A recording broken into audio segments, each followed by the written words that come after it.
Dear students, दादाजी की class में एक बार फिर से आप सबका स्वागत है। हम लोग टॉपिक एंगल को कंटिन्यू कर रहे हैं और आज हम लोग पैरेलल लाइन और एंगल पर आधारित कुछ प्रश्न हल करेंगे। तो इससे पहले कि वीडियो में आगे बढ़ें, आप लोगों से आग्रह है कि चैनल को सब्सक्राइब कर लीजिए और वीडियो को पूरा देखिएगा। तो आइए देखते हैं। पहला सवाल है, पार्श्वांकित चित्र में P Q is parallel to R S. P Q is parallel to R S. ये पैरेलल का निशान है, दो खड़ी लाइनें। इसमें 120 एंगल और 70 एंगल दो दिया हुआ है और आपको पता करना है एंगल 1, एंगल 2, एंगल 3 और एंगल 4 का मान ज्ञात करें। एंगल 1 यहाँ है, एंगल 2 यहाँ है, एंगल 3 ये है, यानी इस ट्रायंगल के तीनों एंगल्स का मान ज्ञात करना है। और एंगल 4 ये बाहर बना हुआ है, यहाँ है SRE। तो इसको हल करते हैं।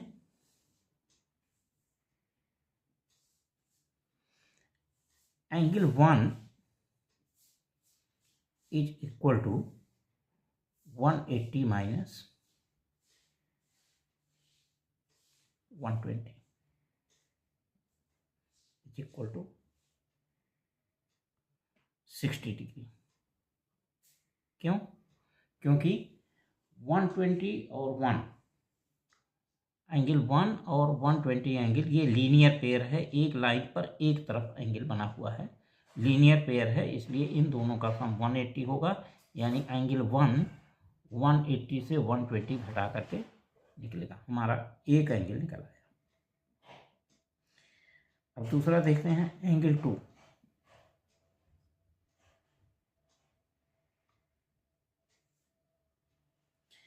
Angle 2 is equal to 70 degree. क्यों? क्योंकि पी क्यू और आर एस पैरेलल हैं और क्यू आर इसको इंटरसेक्ट कर रही है, इसलिए 2 एंगल और 70 एंगल ये अल्टरनेट एंगल हैं और अल्टरनेट एंगल बराबर होते हैं। तीसरा, हमें एंगल 1 पता चला, एंगल 2 पता चल गया, तो ये ट्रायंगल का तीसरा एंगल हमें आसानी से पता चल जाएगा। Angle 3 equal to 180 minus angle 1 plus angle 2। This is equal to 180 minus 1 और 2 कितना होगा जोड़ के? 1 और 2 जोड़ के होगा 70 और 60 130 degree. This is equal to 50 degree. तो एंगल 3 भी हमको पता चल गया और एंगल 4 बराबर हो जाएगा angle 4 equal to this plus this plus this 180, angle 3 plus angle 4 plus 70 equal to 180। Angle 3 हमको पता चल गया 50, तो एंगल 4 आसानी से निकल आएगा। Angle 4 will be 180 degree minus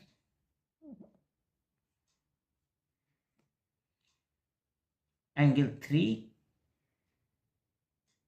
plus 70 degree. This is equal to 3 कितना है? 3 है 50, 7 5 12 120। This is equal to 60 degree. तो एंगल 1 इक्वल टू 60 डिग्री,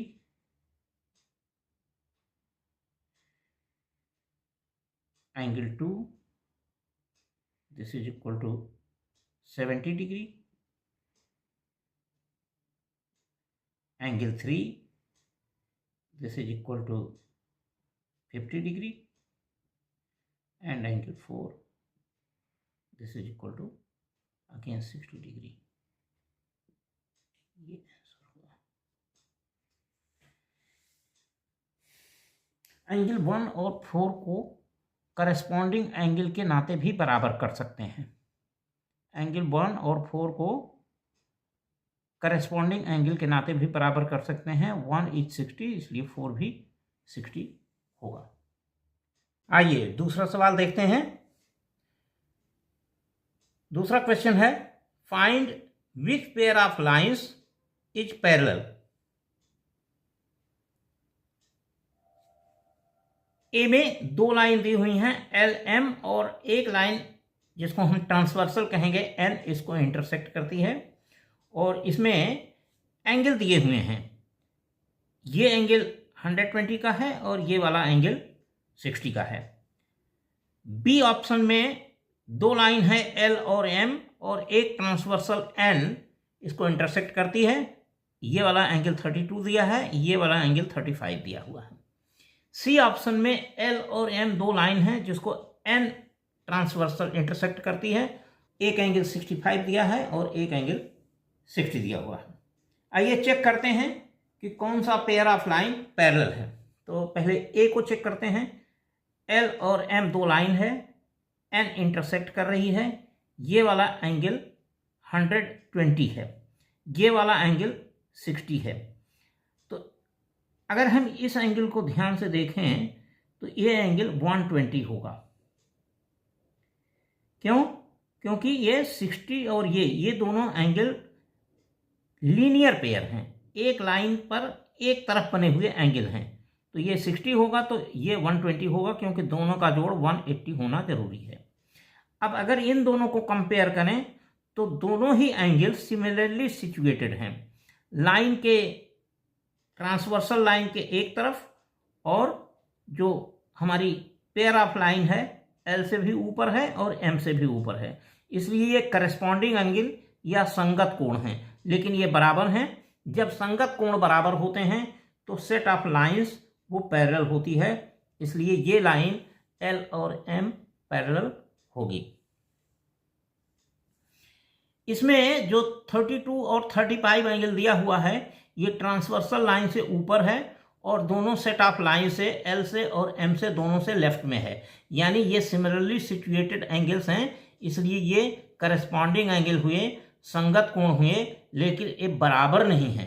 अगर संगत कोण बराबर नहीं होते तो सेट ऑफ लाइन पैरेलल नहीं होती, यानी ये वाली जो लाइन है बी में एल और एम जो दिया है ये पैरेलल नहीं होंगी। सी को चेक करते हैं। सी में 65 ट्रांसवर्सल लाइन के लेफ्ट में है, 60 एंगल ट्रांसवर्सल लाइन के राइट में है, और 65 एल लाइन से नीचे है और 60 एंगल एम लाइन से ऊपर है, यानी इनकी सिचुएशन अल्टरनेट है। ये अल्टरनेट एंगल हैं और ये इक्वल नहीं है। पैरेलल लाइन के केस में अल्टरनेट एंगल इक्वल होते हैं, और जब एंगल अल्टरनेट एंगल इक्वल होते हैं तो लाइंस पैरेलल होती हैं। यहाँ पर अल्टरनेट एंगल इक्वल नहीं है, इसलिए एल और एम लाइन पैरेलल नहीं होगी। तो केवल एक ऑप्शन पैरेलल में है जो कि ए है। आज इतना ही। ये वीडियो आपको अच्छा लगा हो तो इसको लाइक कीजिए, अपने मित्रों के साथ शेयर कीजिए ताकि उनको भी इसका लाभ मिले। चैनल को सब्सक्राइब कीजिए ताकि आपको मैथ के अच्छे कंटेंट मिलते रहें। Thank you.